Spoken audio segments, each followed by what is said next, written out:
Honeybee, how was school? Oh my gosh, it was amazing and super intimidating, and I am so overwhelmed, but it is going to be so good, and I am going to make it work. Tell the It people what was, you're it was, studying. I am going to school to be a sign language interpreter, so I am learning ASL.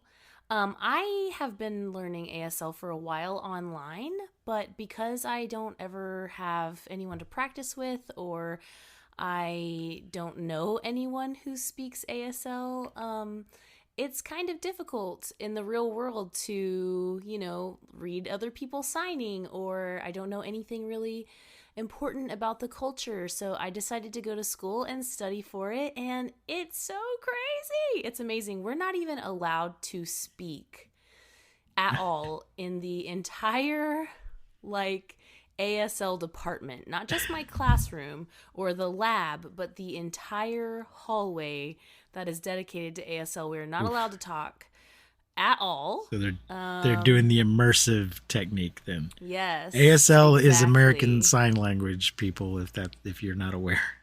Yeah, and so my professor is completely deaf. She Oh. cannot hear us at all, and she So is amazing, and so if she's you want to kind of grade, you better spicy figure that too. shit out. Yeah, exactly.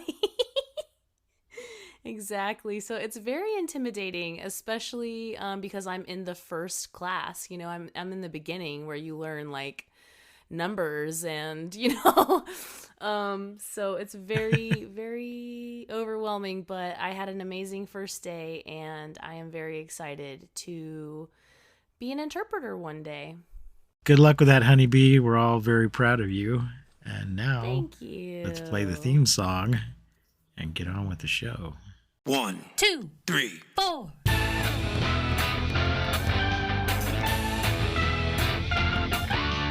Monster movie. Fun time, go! Monster movie! Fun time, go. Monster Movie! fun time. Go!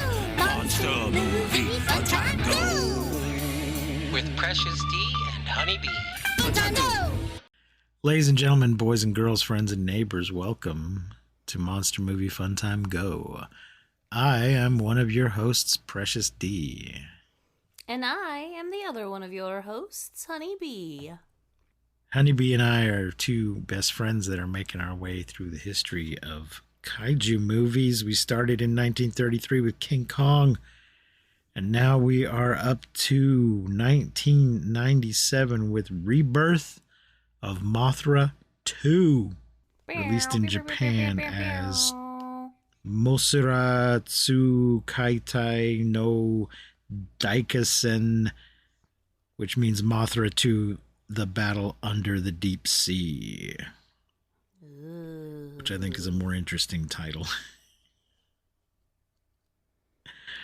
Let's see.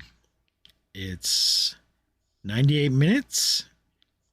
The box office was $7 million, but I don't know what the budget was. It was directed by Kunio Miyoshi.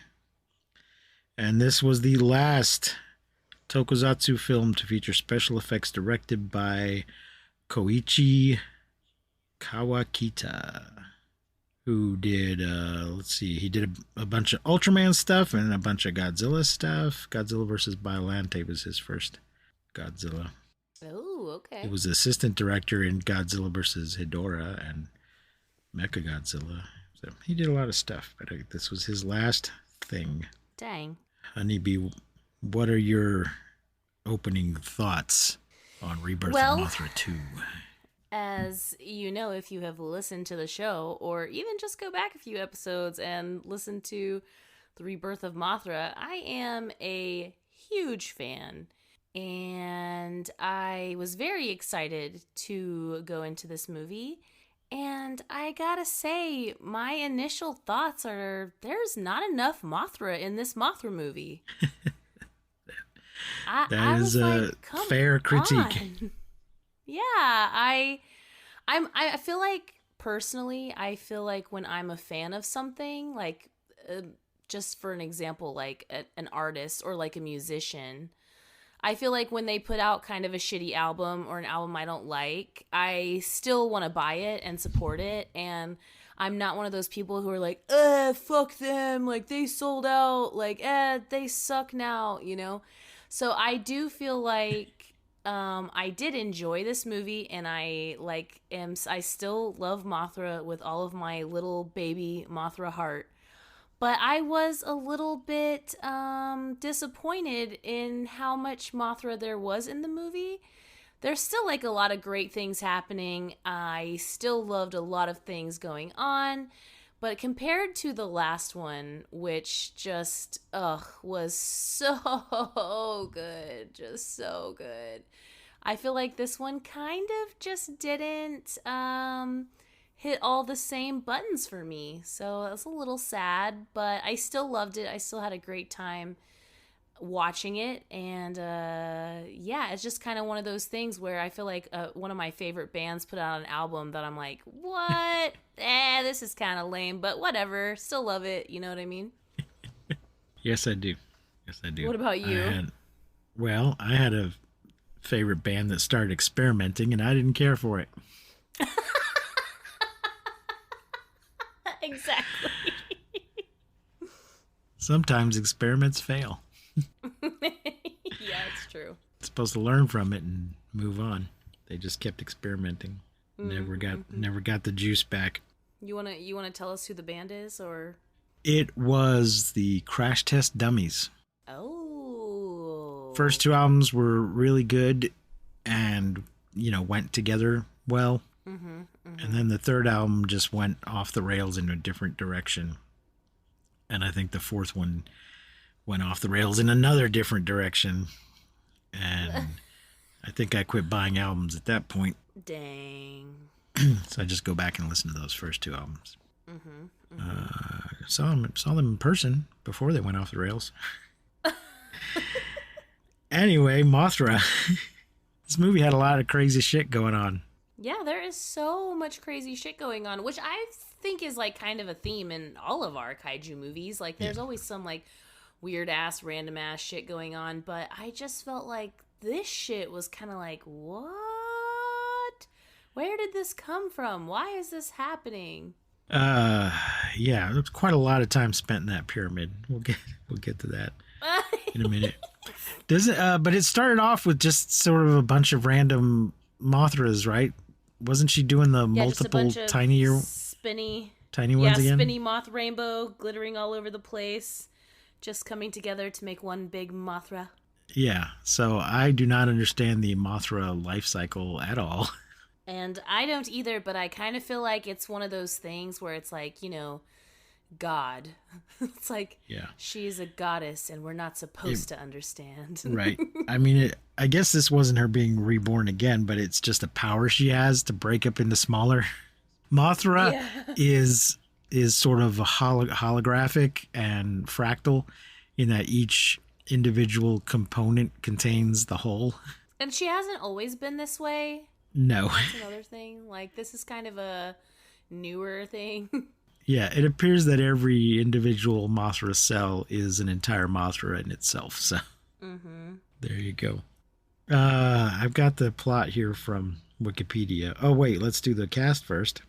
We have Sayaka Yamaguchi as Laura, Megumi Kobayashi as Maul, Aki Hano as Belvera. They are all returning from the previous movie. And none of the other people returned. So we have, or their characters did not return, or the actors. Yeah. Yeah, but I feel like the three of them were so much better they had so much more energy. They were so much better in the first movie, I felt like. I kind of felt like in this movie they just weren't as, they were just so different. It just felt so weird. I was like, what happened to you? I don't know. It just felt like they were, even Belvera, she wasn't as like Power Rangers-y villain this movie. You know what I mean? She even dialed it down a notch, I felt like. Right. We have Hikari Mitsushima as Shiori Uchira, Masaki Otaki as Koei Toguchi, Shimida Magano as Yoji Miyagi. Which these three babies are our Panchitos / Panchita. Yes.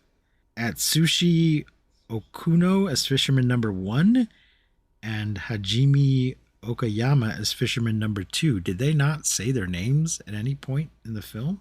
Yeah, I think they might be talking about the actual fishermen in the beginning, because the bad guys were Kotani and shit. I can't remember the other guy's name, but I have it written down at some point. And finally, we have Nonami Maho as Yuna. Is that the mother? Well, it just lists those people, so I'm thinking these are the two bad guys, and for some reason they've just listed them as Fisherman 1 and Fisherman 2. I don't know. Yeah, they definitely had names. Let me see if IMDb gives us any more information. Okay, this says Atsushi Okono as Miko Kotani, Thin Fisherman, and Hajime Okayama as Junichi Nagase, Fat Fisherman. Nagase. So even this one, though, seems to think that their names weren't said enough and they have to tell us. They have to physically describe the characters because they didn't say their names enough. Anyway, here's the plot.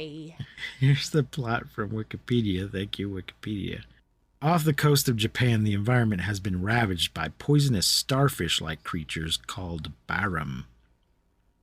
We see some news reports, I think, about big red tides coming. Everybody be careful.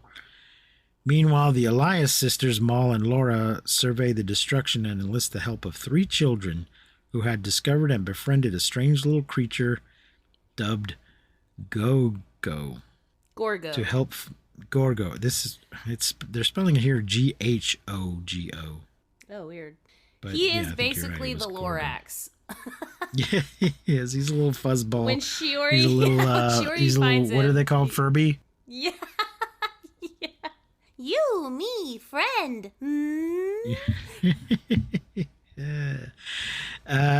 Anyway, they've met up with this little creature to help find the mysterious treasure of Nirai Kanai, an ancient lost civilization, to save the Earth from the declining environment. The kids look this up in a book at one point, and they mention the sunken land of Mu. So we've seen this concept many times in these Godzilla movies, but for some reason they came up with a new name for it, because they said also Mu the kids are like, might have been Nirai. Yeah. The kids are also in the beginning of the movie like not friends. Basically, Shiori finds Gorgo first, and then Coyote and Yoji, they're kind of just like your little troublemakers. They're like super best friends, laughing. They get in trouble with the teacher at one point. The caterpillar. They have a caterpillar at the beginning of the movie, and that caterpillar goes on quite the journey, because first they try to put it in Shiori's hair, and she turns around and smacks it, and the caterpillar ends up in the teacher's bra. Yeah. And then there's some kind of coach or something that they keep calling Harry Wart. Yeah. Who he was going to punish them, and the teacher's like, no capital punishment. Or no corporal punishment. Capital punishment would be killing them. No corporal punishment. Yikes on a bite. And he's like, what? Like, is this your first day at work? You don't know what punishments are allowed at school? So yeah, they're little brats, but then they take a boat. They decide to go out and ride in a boat. Yeah, they're just like having fun, doing and then it gets punctured. I kept wondering where their parents were. We see the girl's mother, but she goes missing for quite some time. All 3 of them do. And none of their parents seem to have any clue where they are. Nor do we see them worrying about them at any point.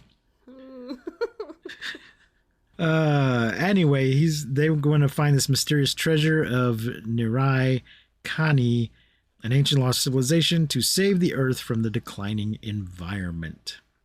Along the way, the Elias tell the children the source of the Barum is a monster called Dagara, which Nirai Kani created to manage pollution, but went wrong.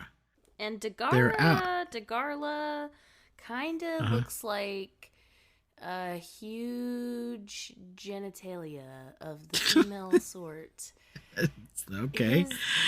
His dragony wings are very labia-y. I was like, ew. Like, it's I just did not- like, not that there's...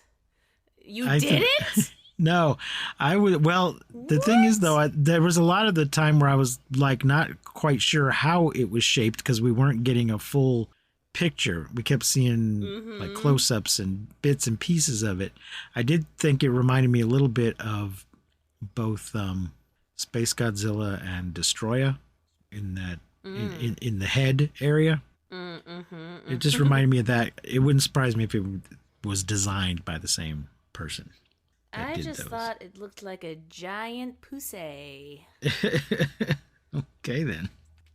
Yeah, I mean, it was just very strange. And then, like, every time I saw it, I was just like, oh, why? I'm so confused at this design. Like, So I mean, it was cool it's a and Georgia also O'Keeffe monster. wrinkly and flappy.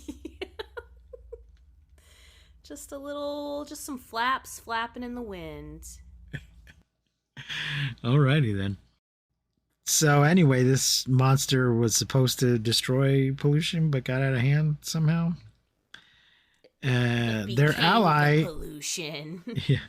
their ally Mothra Leo, which nobody calls it that in any of the movies, can defeat it, but will need to reach Nirai Kani's lost castle and find the civilization's treasure first. Oh, also, so didn't mention this, but the two sisters, they're riding around on fairy Mothra again. Who is yellow in this movie instead of pink? Yeah. Which was annoying. Well, it might be a different one because remember that Mothra just broke off a piece of itself, and that fairy was broken off of the original Mothra. This one might have been broken off of Mothra Leo, but all of that happened off camera. They already have the fairy at the beginning. But I noticed that Belvera's little dragon guy was more obviously mechanical this time. Yeah, for He sure. had little pieces on him that now if you didn't know, you might just think there were little pieces of armor attached to him, but I think they're pieces of him because we found out at the end of the previous movie that he was actually a robot the whole time. So they just lean into that at the beginning of this one. Yeah. So meanwhile, the Elias's vengeful sister, Belvera, manipulates two fishermen to help her get the treasure before her sisters. Both parties journey to the castle, which rises from underneath the ocean upon their arrival. But first there's a lot of running around in the forest and Belvera shooting at children and stuff. Like you do. And the kids end up kind of reluctantly teaming up. Also, at some point, we do see, like, the kids, after they, like, go through the forest and stuff, one of them, like, hurts his knee, and we see Gorgo just pee on this little kid. That's right. And he just heals magically. He's like, Right. oh, this thing is peeing on me! Also, I would like to say that Gorgo kind of reminds me of a dog. And, like, only in the sense that, like, you know how, like, dogs, they can get old, like, they age, but they're still, like, puppies. You know, they're still, like, babies. I Yeah. feel like Gorgo kind of has, like, these really old, like, wise eyes, but he's still kind of like a baby because he wags his tail. And just, like, the way that he, like, kind of communicates, you know, with Shiori. And it's just very, like, puppy, like, it kind of just feels like that wisdom of, like, a dog where it can be old and wise but also still a baby, and I just really loved that about Gorgo. Now he has some sort of healing fluid that he exudes That comes out of his butt.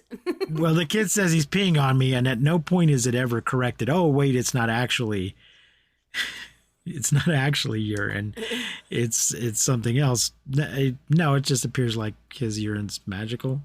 Well, but then later on we see him do it again, but from a Yeah. bottom angle, like from under him, and it's coming from the right place if it was Pete. Yeah. You know what I mean?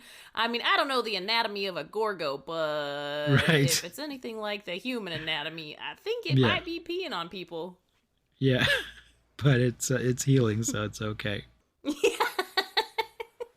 So yeah, they go out to the ocean and they see this outline of some ancient city underneath the ocean, which they've talked about a little bit before they get there. And then it just starts rising up, and this gigantic ziggurat style pyramid thing with a bunch of decorations and shit on it comes rising up. And then we spend most of the rest of the movie running around this thing. Yeah. The dragons, like the big stone dragons, reminded me of the Disney Mulan. He's like, "Did I mention I was the Great Stone Dragon?" They're very similar looking, and at one point, as actually several points in the movies, just the head like gets knocked off, and it is very stone dragon. So funny. Awakened by an increase in pollution levels, Dagara releases a swarm of Barum into the sea, killing numerous forms of sea life. Maul and Laura call Leo, who nearly succeeds in defeating Dagara until the sea monster takes the battle underwater and incapacitates him with Barum. Leo lands on the newly raised Nirai Kani temple, and yeah, he's covered with these little starfish things. They're like barnacles. Yeah. But before Dagara can so kill him, annoying. the structure activates and defends Leo. With its opponents powerless, Dagara goes on a rampage. Inside the temple, Maul, Laura, and the children attempt to find the treasure, while Belvera and her thralls try to thwart their mission. Her thralls, the two fishermen. I thought it was weird that she didn't do the thing like in the first movie. You know how she like had people under her spell? I guess it was because of the amulet that she could do that. But in this movie, she's just like, "Hey, you numb nuts, do what I say." And she's just this like tiny little woman on this tiny mechanical dragon. They're just like, "Yeah, sure, we're gonna do what this fucking weird little lady says." Like she has no mind control in this film, which was just Right. it just kind of made her like less scary, I guess, or I don't know. It was just I don't know. I was just a little bit disappointed in her in general because she was like the best. I wouldn't say the best part of the first movie, but I would say like her acting just like was so outrageous and so over the top in the first movie, and then in this one she was just kind of like, "Hey, you, do what I say. I'm the bad guy. Hey, you know." It was just like, I don't know. It was just kind of, and the twins too. I felt like they were just everyone. I was like, did you guys? What timeline am I in? This is not. It's not what I was expecting from you guys. I don't know what to tell you there. I know. And also, Laura and Maul have their like Wonder Twin power activate moment where they're trying to get the, you know, like the star, like heal Mothra and get the stars off of her. And they use the Mothra song, like the Mothra, yeah. And they like still use the like funky beat from the first movie. I mean, yeah, from the first movie of this series. But then later on, they do it again with their like healing twin powers, and they speed up the song. Yeah. And So I was they're like, doing all right. they are able to shoot some kind of energy blast by sort of crossing their hands together, but they seem to have to sing the first two lines of the Mothra song to activate it. So of course you want to sing it quickly so you can shoot faster. But they go Mosuraya, Mosura, pew. But then later I think they're doing it without having to do it. So maybe they just need to get warmed up. I don't know. Yeah, I guess so. But yeah, they're trying to blast all the starfish off of her, but there's just too many. They can't keep up. Now it says here, after stealing jewels they had found, but that's really glossing over the action here. There's a lot of running around in the temple and getting separated and taking elevators and stuff. And then eventually they end up... escalators that are invisible. That's right. There's a bridge, but a bridge with a slant that is invisible. So this kid thinks he's fallen off the edge, but he hits the thing and then just keeps going because it's got an incline to it. By the way, the parts of the inside of this reminded me of the Krell structures in Forbidden Planet. Oh, You know, just the big, huge drops. You just come to this edge with no safety bar, and just a big, huge drop. And clearly all kinds of crazy shit going on. Some, lights and things. Ladies and gentlemen, if you haven't joined our Patreon, you can and listen to our episode that covers Forbidden Planet. Patreon.com/MMFTG for all kinds of nifty bonus content like that. Ooh. Anyway, they all end up in sort of a central chamber that was very Dungeons and Dragons, because there is these two oversized, gigantic statues with jewels embedded in them, or stuck in little niches in them. And there's an iconic Dungeons and Dragons cover to the old player's handbook where a couple of thieves are climbing up a statue and prying the jewel from its eye out. Oh. And this wasn't exactly in its eye. I think it was like just below its chin, but it really reminded me of that when they were climbing up to get them. But when they take the two jewels out of their places, this causes the door to shut and activates Princess Leia's hologram. Yeah. The princess. It awakens the Princess of Nirikani, who tells the Elias sisters that Earth must be protected and saved. The children are the hope of future generations, and reveals Gorgo is the lost treasure. So the real treasure was the fuzzy little friends we made along the way. Oh, so cute. So there really was maybe he was unaware of this, but there was no need to go. They already had the treasure. They didn't need to go to this place at all. This is Don Fry, and you're listening to Monster Movie Fun Time Go. I do have to say I thought the princess was smoking. Yeah, I'll have to agree with that. Very fancy outfit, too. Just well appointed, well put together. It's a little unclear, though, what her deal was. Was she a ghost? She didn't seem to be just a recording. She's kind of holographic, too. Like, she seems projected. Yeah, because she kind of glitches a few times. Out. Yeah. That was, I think, just to show us that she's, an energy projection rather than a physical person.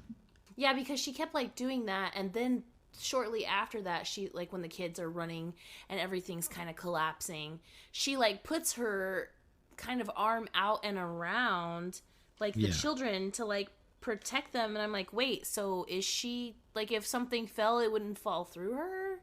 Because I kind of got the sense that she was being projected, but then when she's she kind of puts her arm around Shiori and is like, go, get out of here. And I'm like, wait, so But she's also, she's giant when she first appears, and then she shrinks down. So maybe she solidifies or actually appears when that happens. I mean, they don't think through any of this shit.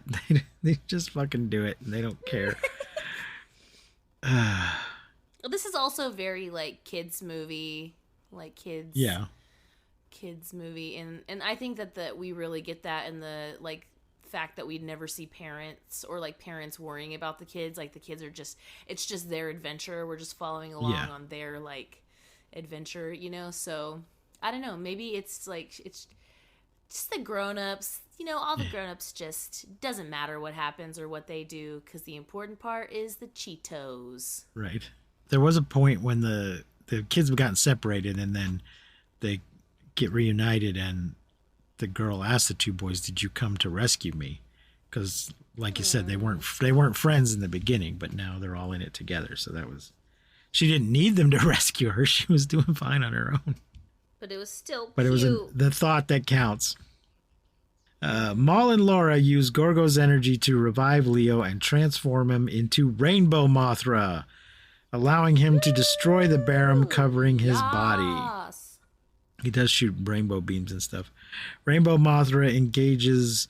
Was he more rainbow cut? Because he's kind of black and white in the earlier part. Yeah, His body is. His wings.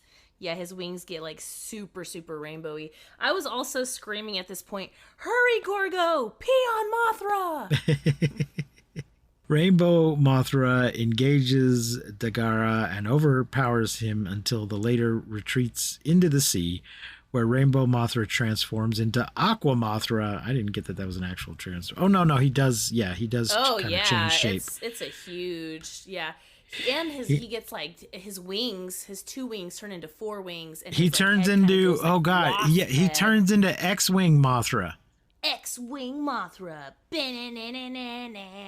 He turns into an X-Wing fighter and then at one point breaks up into a bunch of smaller ones because there is a whole trench assault on the Death Star thing here at the end where there's a lot of going through tunnels or passages or something. We see a lot of, zipping back and forth and stuff. And at one point he breaks up into multiple X-Wings. And I was like, what is this Star Wars shit that's happening right now? His new form allows him to defeat Dagara by splitting into a swarm of miniature Aqua Mothras and enter the monster's body. That's right. That's what they did. They fly into him and attack him from inside. But it is kind of like he himself is the Death Star. And they got to get in there and find the exhaust port. What I thought was crazy about this is that, I was not expecting this. When he transforms, I'm like, oh, fuck yeah, cool, all right. And then I did not expect him to transform back into regular Mothra. Yeah. So they fly in there and shoot up a bunch of TIE fighters because there's a bunch of Barum inside, and there's a kind of a dogfight with the Barum, which causes Dagara to self-destruct.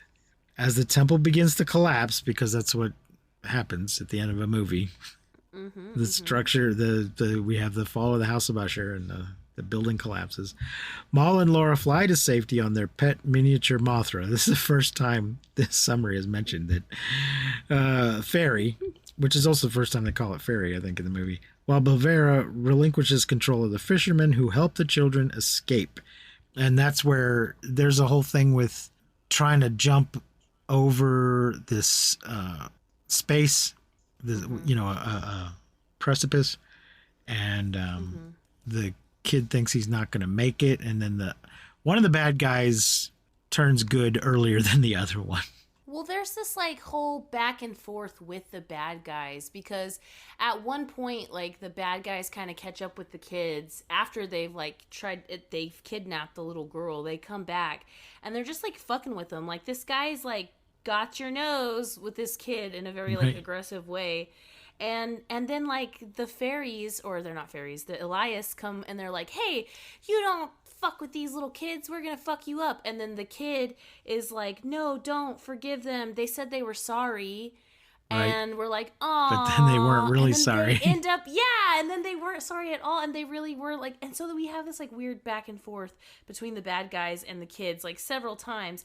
And then when everything's falling apart and they're trying to escape, the kid's like, we gotta save him, we gotta save him. Yeah. And they get Nagasi, I can't remember his name, but they grab him, and then they try to save these grown-ups, even though they've been douche canoes the whole fucking movie. They have to put the jewels back to open the door first, and then things start falling, and they think one of them is dead.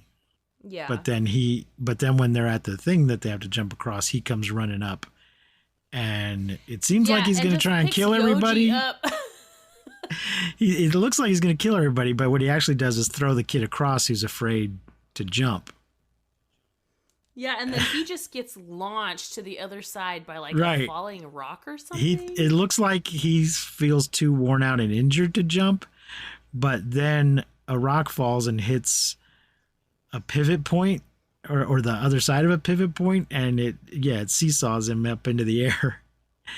And he lands, but he lands really hard and seems like he's going to die again, and that's when we get the second pee healing. Which apparently also cleans your shirt as well, because both of those guys have blood all over their shirts, and now they don't as they run away at the end. You know, that good old cleansing Gorgo pee. Yeah. The princess raises Dagara's body and places it in the temple before lowering it back into the sea, while Aqua Mothra reverts to Rainbow Mothra. Yes, bitch. And then I think there's a Lie. little denouement on the beach, I think, with the kids. Yeah, We kinda- it's so cool. This part was kind of cool how, like, the sea kind of, like, splits, and they're, like, running from the falling building. Yeah. Oh, There's a run. Ten Commandments special effect with the Yeah. parting of the Red Sea, which does not look any better and possibly looks worse than it did back when Charlton Heston did it in the Ten Commandments. They I have think not maybe it looked a improved little it. better. I don't know. But you compare them side to side and see what you think.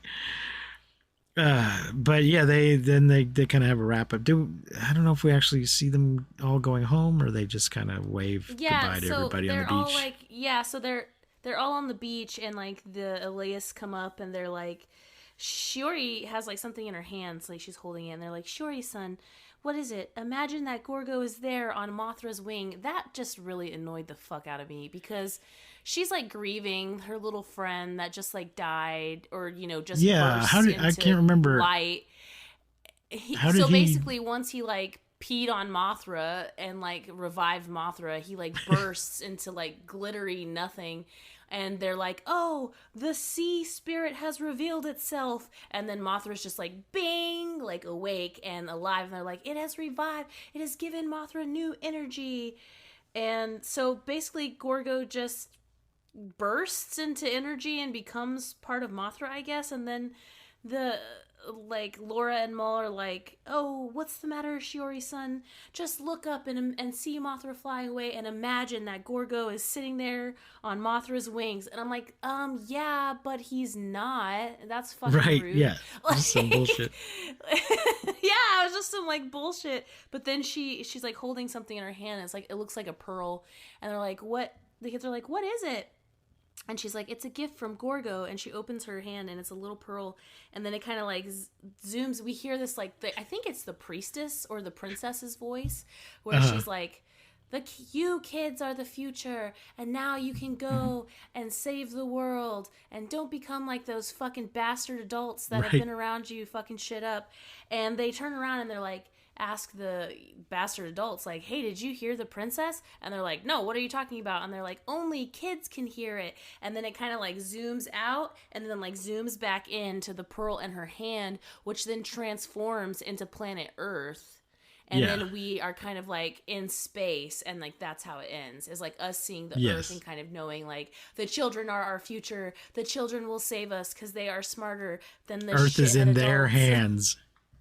Yes, exactly. There was a point earlier, I can't remember who was interrogating who, but there was a thing about the kids and the idea that they would also, they're kids now, but they'll grow up to be shitty adults, just like these two clowns. Like they were probably fine when they were kids. Yeah, exactly. I think she was. Belvera was arguing with their sisters. Like, all kids grow up to. Doesn't she end up kind of saving everybody? Like when the Belvera? Yeah, because everything's like falling and like all of this shit is happening and these doors are closing, boom, boom, boom, and all of this, and like they're like kind of like frozen, and everyone's like, oh no, and they're looking, and then this other door like happens, and like Belvera like flies by, and they're kind of like, gasp, Belvera? Like she did something to save them, or like she did something to buy them some time, but then we never see her again, so I guess she has escaped into, I mean, I don't know what her deal film, is. She's just...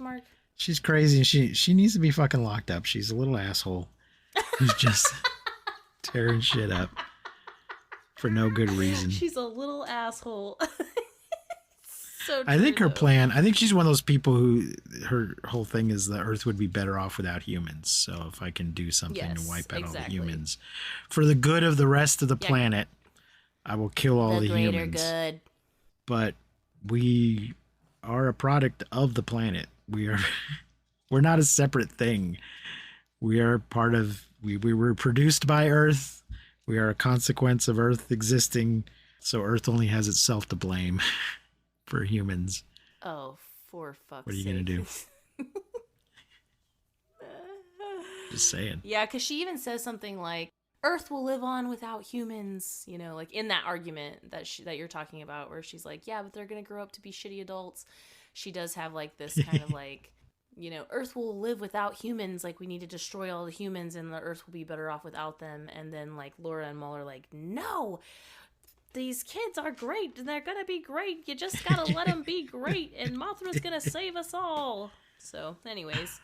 Yeah, I just, you know, there was not a lot of Mothra in this movie. Like, there was so little Mothra in this movie. Yeah. In comparison to everything else that's going on. And really, that's my one complaint about it, is just, like, there's a lot of people shit in this movie and not a lot of monster shit. And that always kind of bums me out in a sense. But like I said before, I am a fan and I am a true fan. And I will like even the movies that I am disappointed in because she's my girl. All of her, or one of her, or however the fuck it works. I'm here for it. Honeybee is the high priestess of the Church of Mothra. Yes. Do you have a moment to talk about our Lord and Savior, Masaraya? Oh, so Honeybee, what are you going to rate this slightly disappointing Mothra movie? I am going to rate this movie a 4 because because it's still a Mothra movie and I still loved it. I just was disappointed, and it's probably my least favorite. I would even say like maybe like a 3.9, 3.8. Okay. But yeah, it's still good. I still love Mothra. I love Rainbow Mothra. I loved Aqua Mothra. I just feel like, man, there should have been way more Mothra. And I felt like the acting in the first movie in comparison to the acting in this movie was just like so much better. Everyone had such high energy. There was so much Mothra, you know, in the first movie. There was like, you know, at all times like 3 or 4 Mothra things like going on. So I was disappointed, but I'm still here for it. I'm still excited for the next one.